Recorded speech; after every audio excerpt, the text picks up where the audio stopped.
Hello everyone, back. This time I did a webinar for an organization called Interise that they have so graciously allowed me to upload onto our YouTube channel. I don't expect you to watch the whole hour, but it is pretty informative. It's about small businesses and how sometimes they don't invest where they should, particularly with IT and cybersecurity. But stick around if you're interested.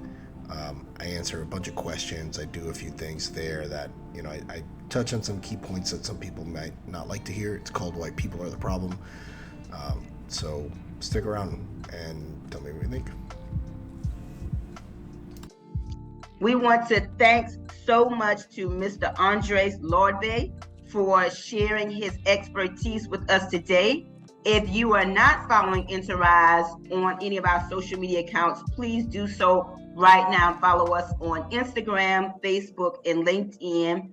And if you're an alumni and if you are not connected with us via Interise Connect, please go ahead and activate your account for the new Interise Connect 2.0.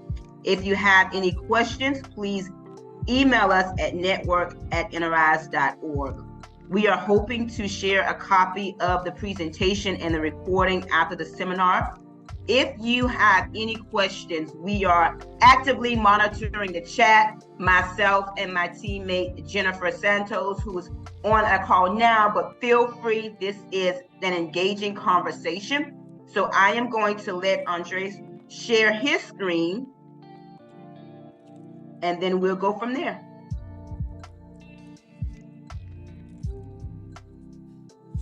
Hello, everybody. Good morning, and thank you for joining us.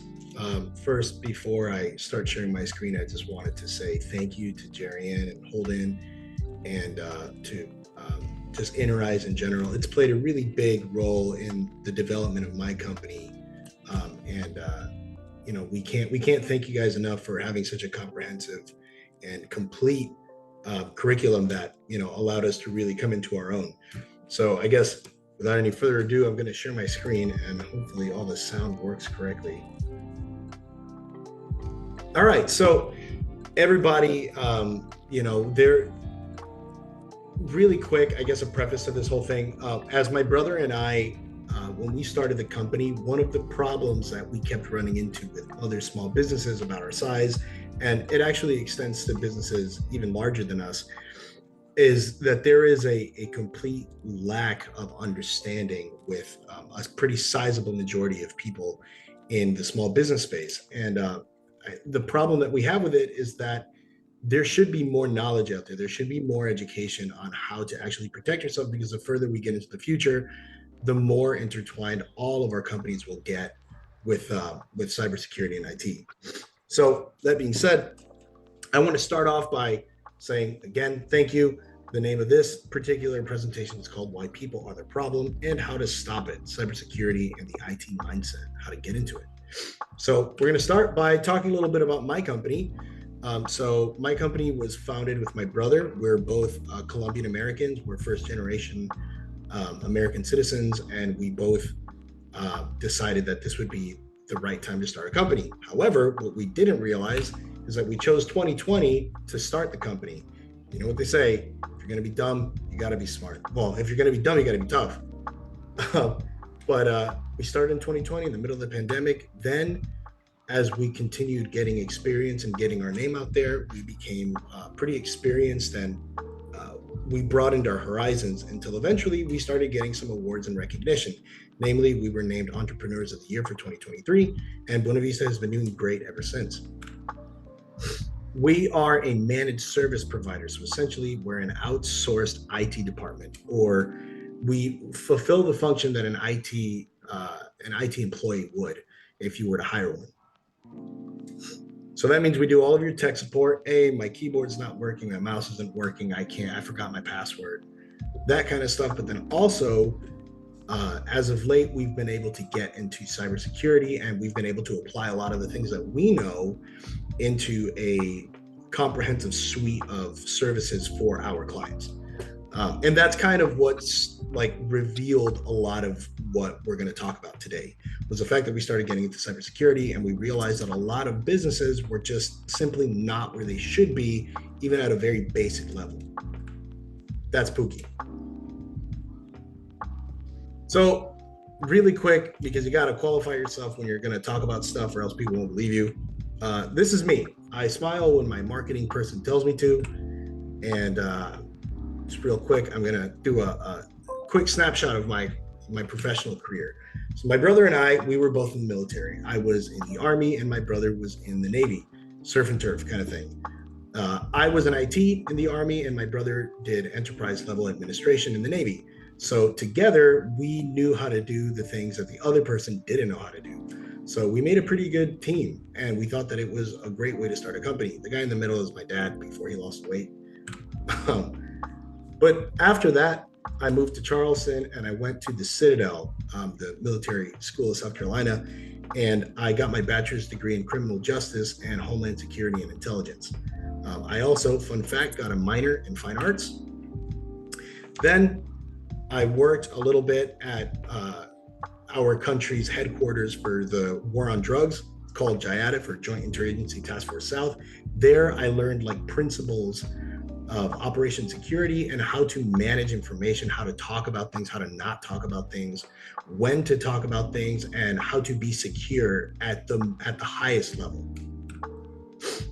Then I moved to Cigna Healthcare, where they are the kings of HIPAA, and they require paperwork just to put a stapler in somebody's cubicle. Like they're very, very private, and they have to because they're definitely afraid of getting, $1 billion fine from the government. So between Cigna and JIATF, I really started to understand like very basic principles of information security and keeping things locked tight.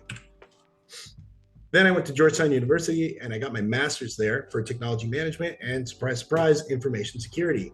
I really started to understand at this point, like more advanced applications of information security, of regulations, compliance, and how all of that works.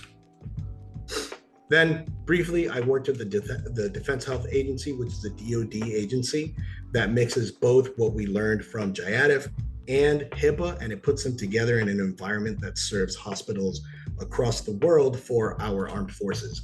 And at first I thought the other two were bad, but when I started working here, I realized just how seriously you have to keep information locked tight.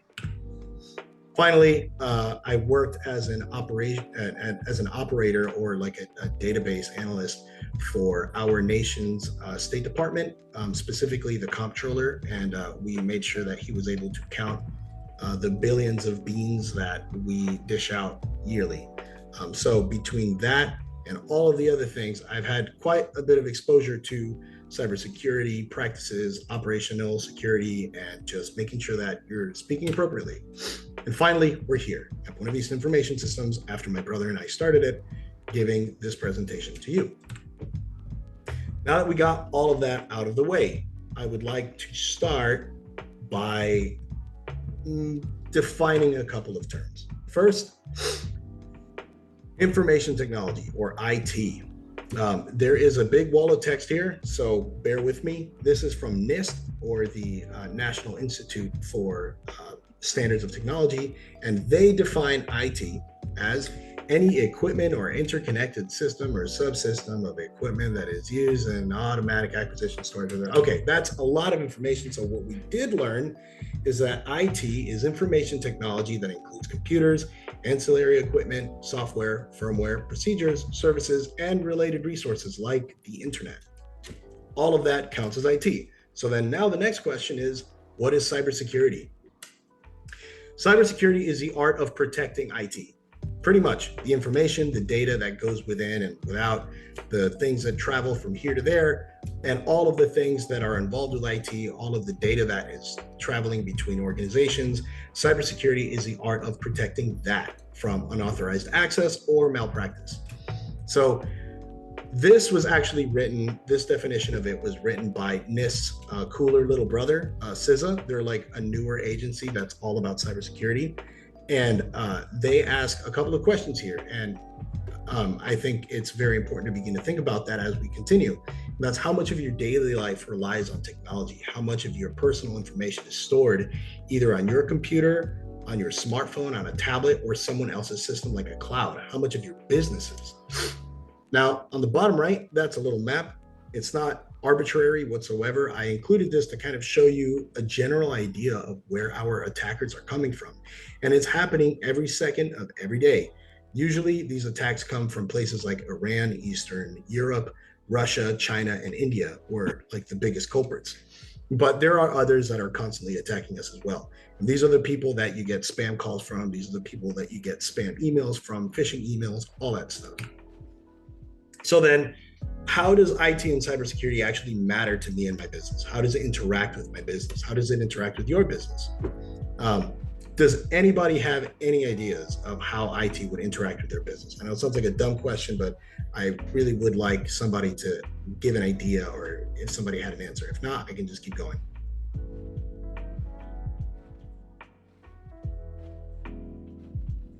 Nope, keep going. All right. So the interaction between IT and your business and cybersecurity. It involves things like insurance and liability. When you begin to work with large projects and large amounts of money and assets, you better be sure that there is insurance on the client side that is going to be looking for you to mess up somewhere along the way. Then there's also compliance like HIPAA, FINRA, CMMC, and NIST, and FERPA for education. So if you're in any one of the industries that requires compliance, then you're definitely going to want to look into how to make sure that you're meeting those requirements. Then there's HR. I feel like a lot of people don't really think about this, but HR and IT are very well connected and they work a lot with each other. So when you're onboarding, offboarding people, when you're getting rid of people in your company, or if you're trying to make sure that people are getting the right permissions to access files, HR has to tell IT what they need, and IT makes sure that they serve HR correctly. Then you have business continuity, okay? What if a meteor just blows up your building and your company is gone? Where was all that data? Where did you put it before? Do you have a plan to continue if your building is gone, if there's a fire, if there's a hurricane? So business continuity, that's a big part of it too. Like the cloud is not a backup. Like you have to have a deeper plan than just the cloud, because that could go down, as we've seen. And finally, IT enables productivity, which means more profit. If your people can work easier, then your company will make more money. And that is just a very simple concept that I feel like sometimes even we forget at BuenaVista. Sometimes, we're scratching our heads trying to reinvent the wheel, and we realize, oh yeah, we have a program that can do that. And then we just do that, or, we continue. All right, so we talked about cybersecurity, we talked about IT, and then you're probably thinking, well, I have an antivirus, I have insurance, sure, or at least I can get insurance, or I have my nephew that he's going to school for IT and cybersecurity, I'll just talk to him. And in the meantime, I'll get insurance too. So what does it take to actually get insurance? It's actually a lot more difficult than some people think it is. But when you're trying to get insurance for cybersecurity, you're going to be picking between or getting both cyber liability and data breach coverage. The difference between the two is that if you mess up somewhere with cyber liability, that means that your errors and your omissions and things like that, you can cover some of that liability that falls to you. Secondly, a data breach. So if somebody ransomwares your entire company and you lose all of your data, then you should be covered for an amount of money equal to that data that was lost. So the average coverage is about $2 million in damages. Most government RFPs start at 2 million. So if you don't have 2 million, you can't even play ball. So how do you begin the process, right? If you want to begin the process to get insurance, the first thing you need to do is identify that you have a need for it. And then you have to realize, okay, which one do I need? Cyber liability, data breach coverage, more? Once you do that, then you can actually start to assess things like, how does this affect your bottom line? All right, so if you don't have cybersecurity, how badly will it affect your ability to continue to perform in your business? Can you get contracts? Can you sell more? And mostly, sorry guys, I thought I heard something over there. But besides that, some of the other things that you're going to want to keep in mind, especially with cyber insurance, is that once you actually get to it, they're going to require a few things from you. And specifically, if you do an IT assessment, so in step 3 of your company, you can begin to see where the things that you need to do to get insurance begin to fall into place. So a lot of times, if you're prepared, the insurance company is going to make sure that they cover you correctly. If you're not prepared, they're either not going to let you get insurance with them, or they're going to charge you an arm and a leg to be covered. All right. So then we get to the part of the presentation where I start to talk about people. And this is one of the things that, you know, make this specific topic, and especially in the realm of IT, it's a very touchy subject with a lot of people. People don't like to feel like things are their fault, but in IT, a lot of the times, as you'll see, the people are the problem. They are the things that are causing their companies to be vulnerable. Of course, it's not always the case, but most of the time, people are the problem. So let's go over a couple things. So specifically for minority businesses and small businesses in general, a lot of the research that I did really revolved around minority businesses, because they're oftentimes the ones that are most at risk for some of these problems. If you're not taking certain things into account with IT or cybersecurity, then you're going to be very vulnerable to some of the following things. So for example, Duke University discovered that 85% of firms with fewer than 1,000 employees indicated that their systems have been successfully compromised or attacked. So 85% of companies with 1,000 or fewer employees. You're thinking, okay, well, I don't have 1,000 employees. Maybe you have 100, maybe you have 50, maybe you have 10. Well, nearly 43%, or 516,000 cyber attacks, targeted small businesses in the US, meaning that companies with less than 100 employees were targeted by 43% of cyber attacks. This was in 2023 by Accenture Cybercrime. Next, if it's kind of hard to picture like these percentages and these numbers, for kind of like to paint the picture for you, 1.2 million small businesses in the United States are owned by minority business owners. So that's about 20% of all small businesses. And that's from the US Census in 2023. And 60% of all businesses that get attacked or experience some kind of cyber incident close their doors within 6 months of a cyber attack. If you stretch that time out, that percentage goes up. And that's from the National Cybersecurity Alliance.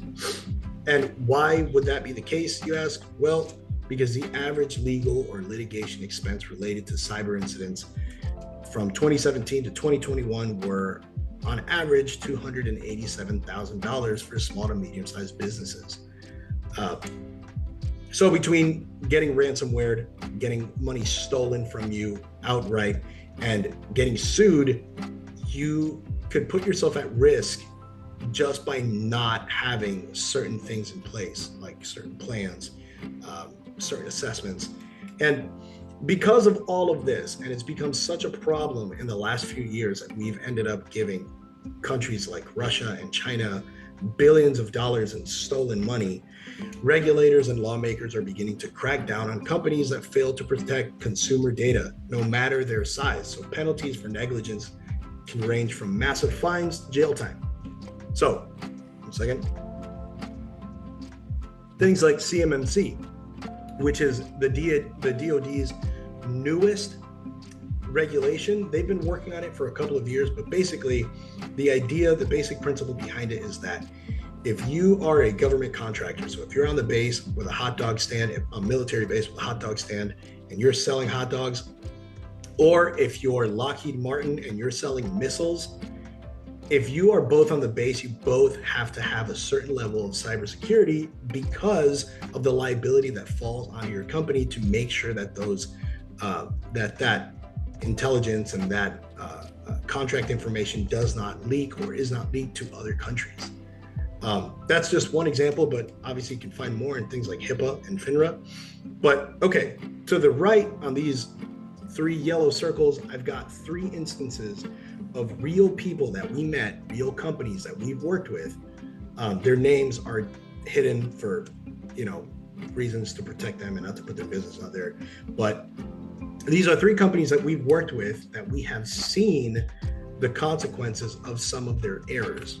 So we're going to start off with the glass cannon. A glass cannon is usually something that can perform really well, but it can easily be knocked down or taken apart with just one error, one mistake. So the glass cannon, and we're going to talk about Jose. Not his actual name, but Jose owns a tire service in the tri-state area.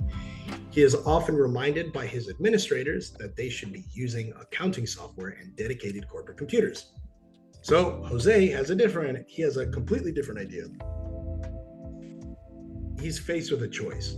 Should he buy the Super Mega Tire Changer Deluxe, or should he buy QuickBooks Online, which is $2,400 a year versus $32,000 a year? In 13 years, QuickBooks Online will equal the same amount as the Super Mega Tire Changer Deluxe. So what do you think that Jose did? The tire. Right, the tire. He picked the tire. Now, why would that be an issue? Of course, you're greatly increasing your efficiency, your capabilities to do your job. Of course you are. But the problem is that Jose... Vulnerable. Yep, Jose's tire service company is backed up on years of erroneous tax statements, constantly missing crucial deadlines, paying incorrect amounts, and generally spending the company's money like it's his own. He pierced the corporate veil, and Jose will inevitably hear from the IRS. Fun fact, if a business owes money to the IRS, they can shut you down if you cannot pay. Now, it's important to remember, they got Al Capone, which means that they can get you too. The next one is actually my favorite one, not because I'm not reveling in this particular case, but it's just such a great example of how pinching pennies and cutting corners can get you in some serious trouble. So what's the worst that could happen? A medical practice in the Southeast was running a business for over 10 years.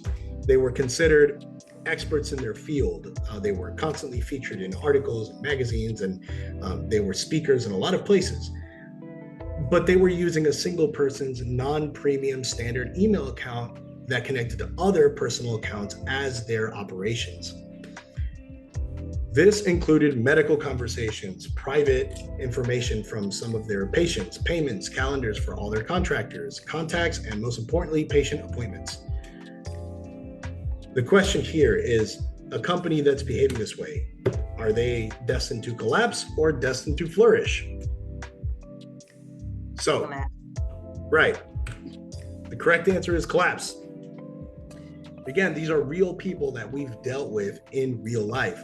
So what ended up happening is that when the owner of the Gmail account, which happened to be their administrator, their secretary, when she quit, when she resigned, she deleted her email account so that it wouldn't be connected to their company.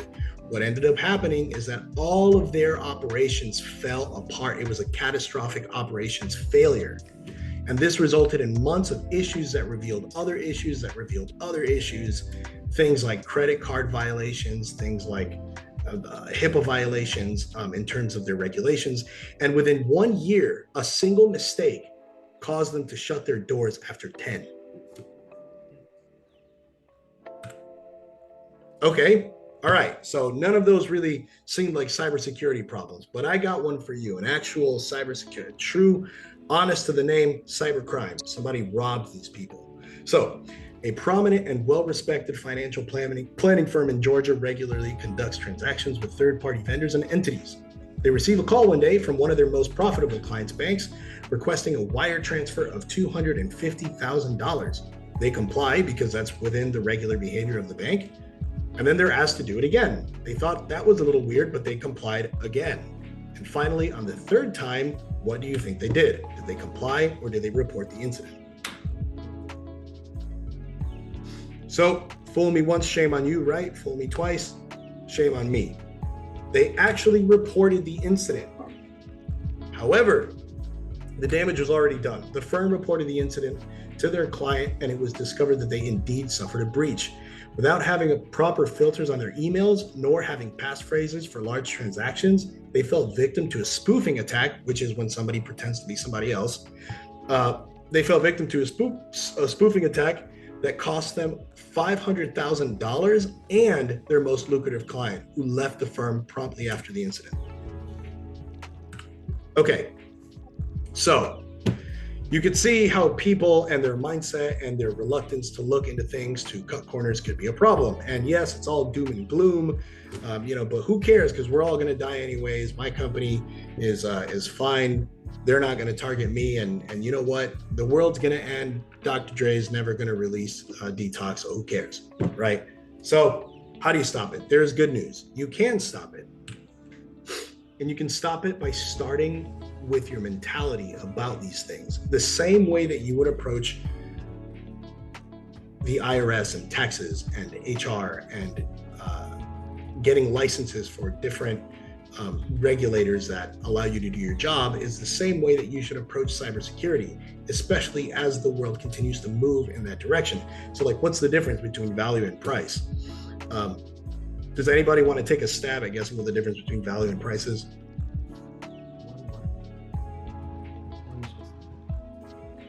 I'm sorry? Oh, I guess, yeah, that was background noise. But price is what's on the tag. And then value is what that price can actually bring you, regardless of what it says on the tag. So it's important here to understand that, and of course, this isn't true in all cases, but a study from the University of Nebraska found that, and specifically in minority business owners, because of our cultures and where our families come from, and just the culture that permeates through a lot of minority businesses and our mentalities, we've been kind of, I guess, taught to, or I could say, we've been taught to look at things for their price and not always their value. And like I said earlier, when we first started, we were very guilty of this. We looked for some of the cheapest products that you could get because it'll save us, or it'll do this and it'll do that, and we don't have to pay at the end of the month. But ultimately, it doesn't matter. And though I understand what it means to spend $1, because when you're a small business, especially a minority small business, you don't have a lot of room to pivot. You don't have a lot of room to make mistakes. So of course you want to save the money. But when you're looking at things that are going to truly bring you value, there's a way to deduce that. There's a way to find out exactly how it can bring you value. So the University of Nebraska found this: 84% of small business power adopters for minorities, that's people or companies that use 6 or more technology platforms, saw an increase in profits. So that's people that use domains, people that use directories, people that use tablets, internet, firewalls, 6 of them in total. Following that, 82% saw an increase in sales. And following that, 74% increased their employment compared to their low adopter peers that use 1 or less, who were less likely to see growth in those exact areas by 65, 59, and 54% respectively. So that's a lot of numbers. So let's boil it down. 1, it means that the minority businesses that took on these that accepted more technology and built a system for themselves operated more efficiently, meaning that they generated more sales, they made more revenue, and that meant that they could hire more employees, they could grow. And that meant that they maintained an edge over their competitors. And finally, and crucially, that meant that they were optimistic about the future. And that's from the US Chamber of Commerce in 2022. What that means is that minority businesses who use technology to their advantage, just like Fortune 500 companies do, and just like so many other companies do, the ones that did were optimistic about the future because they didn't have to worry what would happen if I get ransomware. They had a plan for that. What would happen if, Ethel forgot her password and she wrote it on sticky notes, and then the cleaning person signed into her computer? But there's a plan for that. There's training. Because these people have plans, because these companies had plans for this, they were optimistic, which meant that they could strategize and plan for the future to grow. So how do you determine what's actually valuable versus what costs money? Did somebody have a question? I thought I heard somebody. No. Okay. We don't have any questions, Andre. Okay, yeah, I thought I heard something. So again, like the other fun fact, I did get my minor in fine arts from the Citadel, but that's only because my credits they transferred from design school. I was once a graphic designer in another life, and I learned one very important lesson about dealing with clients. And this is actually applicable to yourself. It's applicable to purchasing services and products. So this is what I learned. Good, fast, and cheap. You can never have all three. If you're going to pick one, you can only pick one other. So if something is cheap, that means that it cannot be both good or fast. So you can get something cheap and good, but it will never be fast. You can get something cheap and fast, but it will never be good. You can get something fast and good, and it will never be cheap.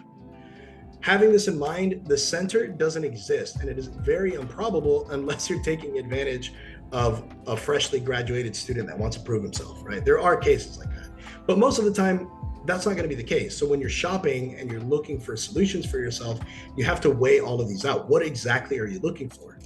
All right. So let's say you found a solution and you get somebody that explains to you one of the hardest truths to come to realize about IT. PEBCAC. PEBCAC stands for the problem exists between the keyboard and the chair. So please replace the user as soon as possible. That's not always the case unless they do something crazy. But if you applied the before method into picking a good company or hiring a good employee to make sure that you can follow all of the things that you need to protect yourself, then now you're going to run into what they're going to tell you, PEBCAC. And again, the problem exists between the keyboard and the chair. So what that means, IBS found that 3 of the most likely scenarios for your company to suffer a cyber incident is from phishing attempts, so people just trying to get you to click on stuff so that the link could install a virus on your computer and take all your stuff. B, social engineering, where a young lady with a nice voice and a baby crying in the background coaxes you to give her a password because, oh, it's just a mom, she can't get the password. You know, I understand, I feel her pain. Social engineering is a prevalent problem in IT, especially in cybersecurity, and that's how a lot of people fall. And finally, weak passwords. So you have a lot of passwords, you have too many apps are asking you to remember passwords to write them down. So you end up putting them in things like notebooks, sticky notes, or it's things like fish123. Later, at the end of this, I can give you websites that can tell you exactly how many times certain passwords have been broken. And it is always alarming to find out that passwords like fish123 have been broken over 2 million times. And remember, the bad guys are not guessing passwords, they're putting programs into computers to guess the passwords for them. So they're breaking codes without even having to think. All right, so how do you begin to mitigate this? What should you look for when you're looking for solutions to this problem? So, number 1, the principle of least privilege. That is one of the prevailing theories in cybersecurity right now, and it is kind of the vogue. Basically, what you're going to want to do is make sure that all of your employees, everyone in your company, and especially the CEO and the owner, that they are limited in their access over the system. The reason why that's so important is because you guys are going to be the ones that are most likely to be targeted. I'm going to be targeted. So what did my IT guys do? They revoked access from me and my brother because you have to. That way, if you revoke all the accesses, you can dish them out as needed. But if you do it the other way around and everybody has access to everything, it's going to be a lot harder to take things away, and you will inevitably miss something because humans are fallible. We make mistakes. So, okay.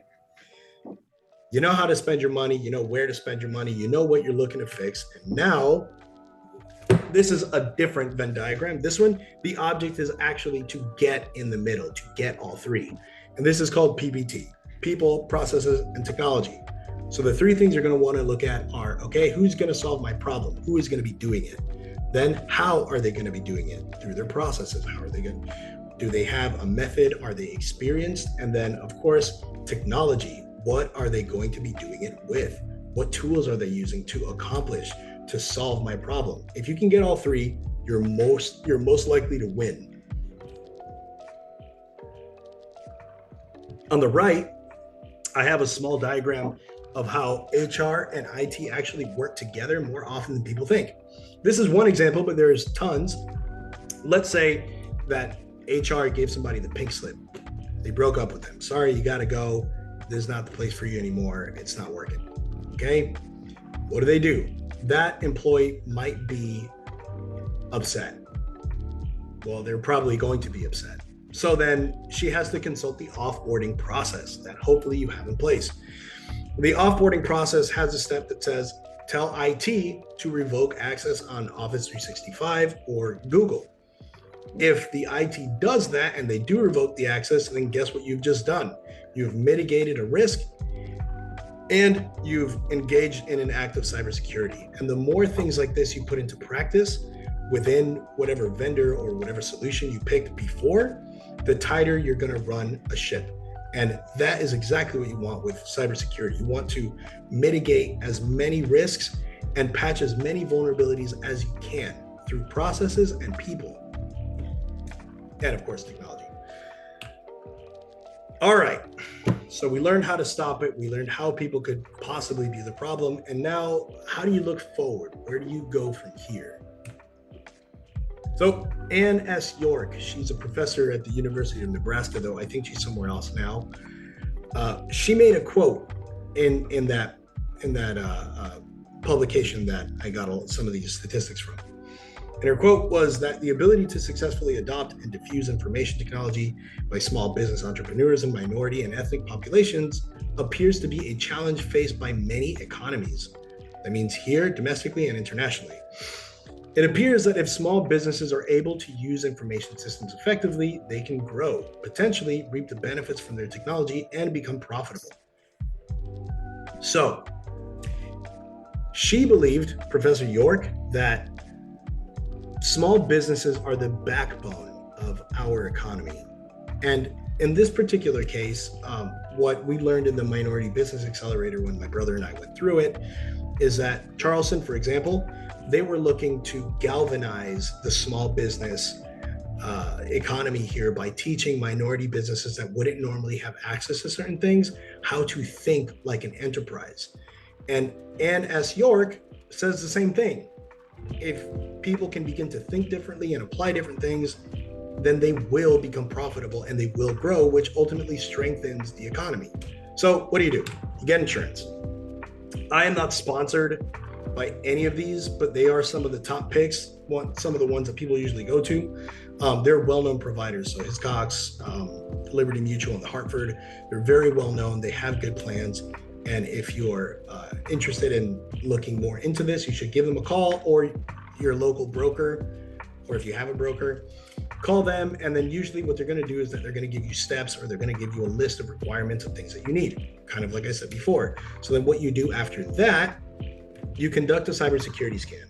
So you hire an MSP or a third-party vendor or a qualified full-time employee, or you put out an RFP or a request for proposal on LinkedIn or Facebook or Instagram or whatever, everywhere. When you do that, whoever gives you a proposal, you should be looking for these things in your cybersecurity scan. You're looking for someone who can help you identify your vulnerabilities, who can analyze them, who can look into risk assessment so that you can figure out which ones you'll accept and which ones you won't accept. And finally, how you can remediate those vulnerabilities to lessen the risk and continue the cycle. And what does all of this mean? You get what you pay for, and it's about to be 2024. So you have to keep up, because the world is not going to wait for you, and especially not the bad guys. They're not going to wait for you. So yeah, that is about it. And you can connect with us if you're more interested. We do have a YouTube channel where we talk about some of this stuff. Our Instagram is there too, and our office number. And you can always email us if you have questions about some of this stuff, and we can help guide if you guys are interested. But yeah, that's pretty much it. Andres, thank you so much for the presentation. If you have any questions, please add them in the chat. I have a question. Yes, you ma'am. talked about the cloud is not a safe place per se, if that's not your storage area. What would you recommend after the cloud, or what is a great backup for small businesses? That is a great question. So something that we hear a lot, especially serving a lot of clients, is that so there's this misconception that because the cloud is persistent, you can access it from anywhere and you don't have to ever hit the save button, that means that it's also a backup. But earlier this year, Microsoft and Amazon suffered a cyber attack that shut them down. So millions of companies around the world were not able to do their work.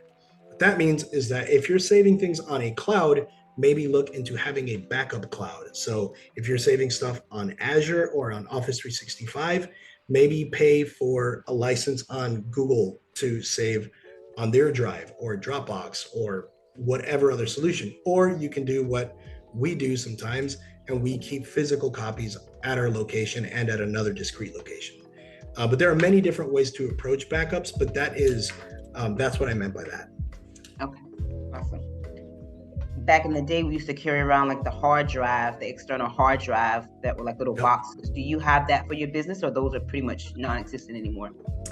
So that's a great question too, because so in one of our YouTube videos, we talk about external devices. When those are plugged into computers, they have been known to have been repurposed to cause damage. So it is becoming less and less prevalent to see external devices being connected to computers.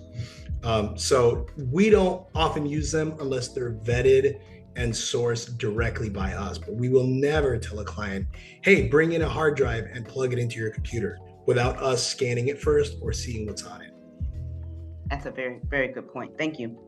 We have a question in the chat. And again, my apologies, everyone that's name says Jerry Ann Jackson. It was a mix up in the reminder that I sent out. It was my registration. So if this is you and we have after I ask the question, if you have a follow up, please come off mute.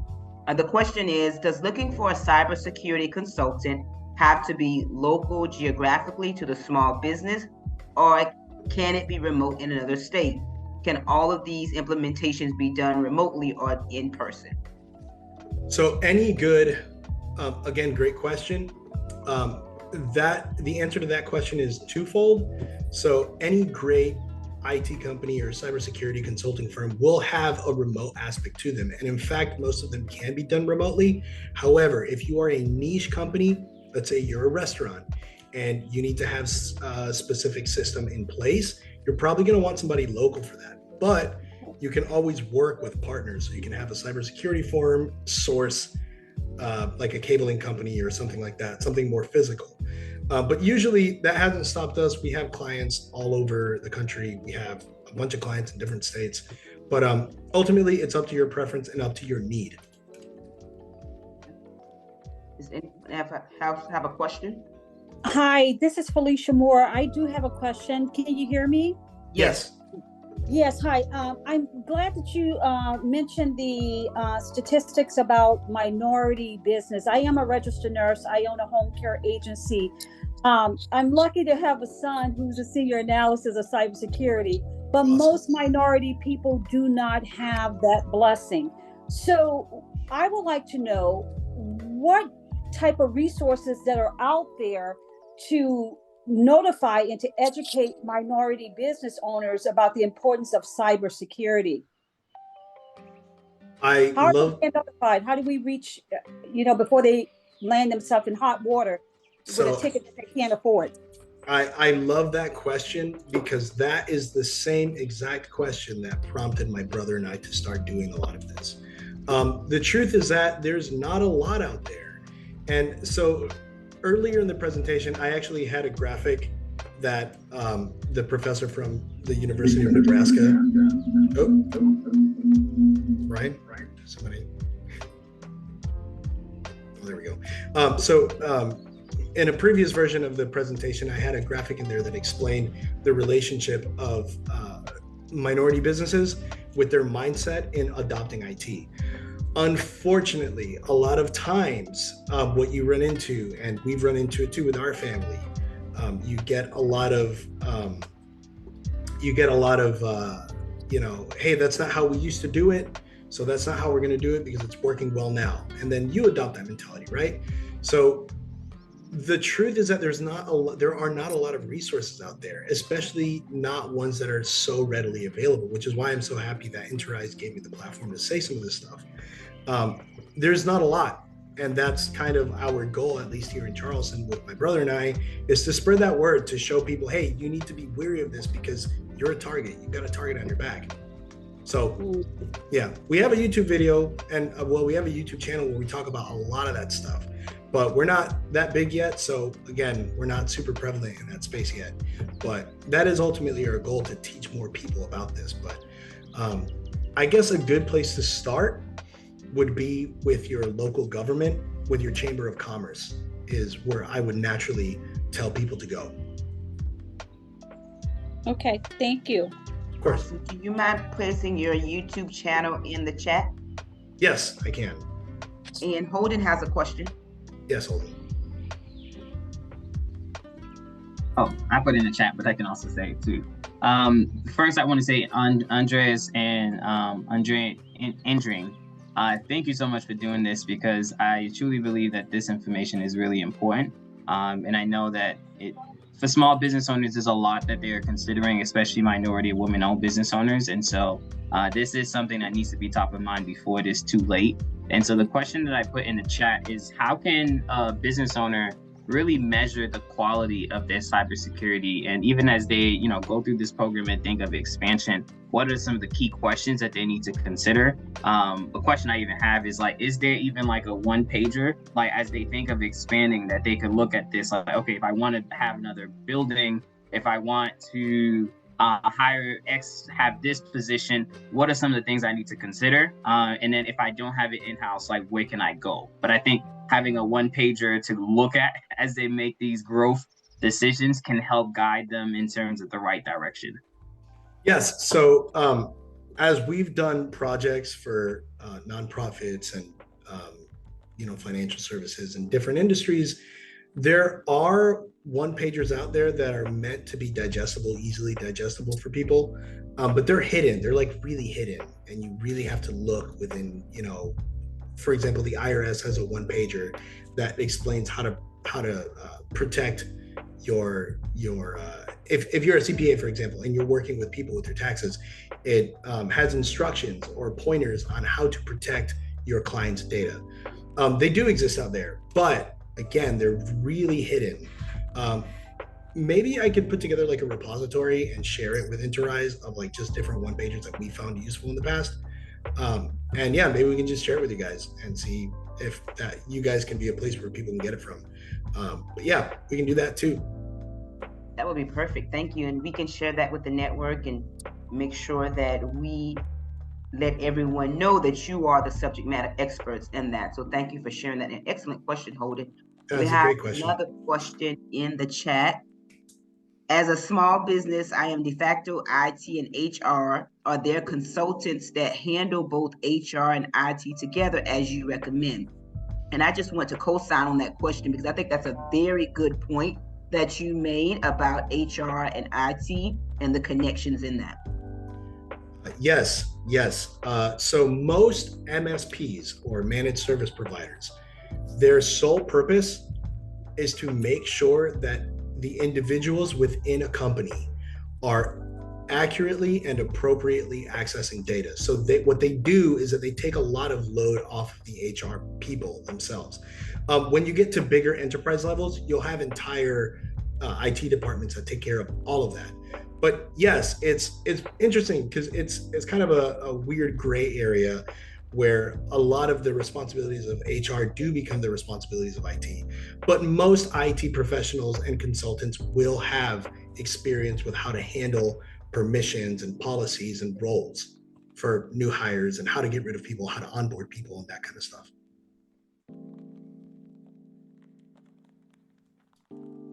To that point, there is another question that says, what are some items we should look for aside from things like 2FA, password manager with admin, strong password policy, VPN, allowing access to only as needed backup policy? So what other items would you recommend to keep those security strengths within a small business?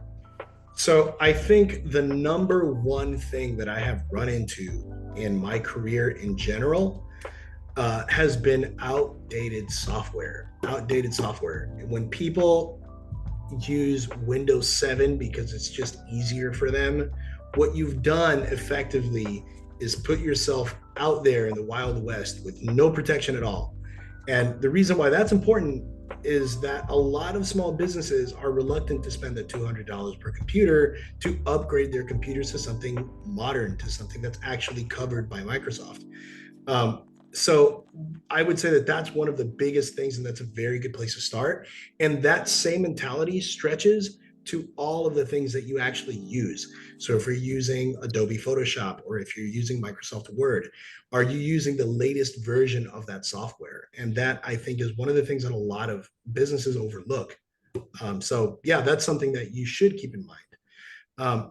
One more thing that we've noticed too is password managers and password like refreshers. So you call that a password policy, but basically between two-factor authentication and all of these other various methods of securing your network, what a lot of people forget is that ultimately people still make really bad passwords. So having something that can help you make a good password is paramount to making sure that your devices can't be broken into. And I think that, don't quote me on this, well, I guess I'm going to be quoted because it's recording, but I think that like the difference between a password of like 4 characters and 8 characters is like a billion years that it would take like a computer to solve, or something crazy like that. So yeah, it's that I would say passwords and software are the 2 things that I normally tell people to think about. We have 6 minutes. What is it about the outdated software? Is it the security that's not being monitored by the developer anymore? Yes, that's exactly right. Yes. So usually what will happen is that when you have outdated software, what that does is that it opens up back doors, because what most updates are, when you get like a Windows update or a Mac OS update, what they're doing is that they're applying new password policies, new definitions. I don't know if you've ever seen that. It says updating security definitions. And it literally means just that. It's teaching your computer and your operating system what the new definitions for new types of viruses and malware that actually exist out there. When you update your software, it's teaching your computer that new stuff. If you're using old software, it doesn't know all of the new stuff that's out there. It doesn't know what new threats are out there. So it's not going to be looking for that stuff.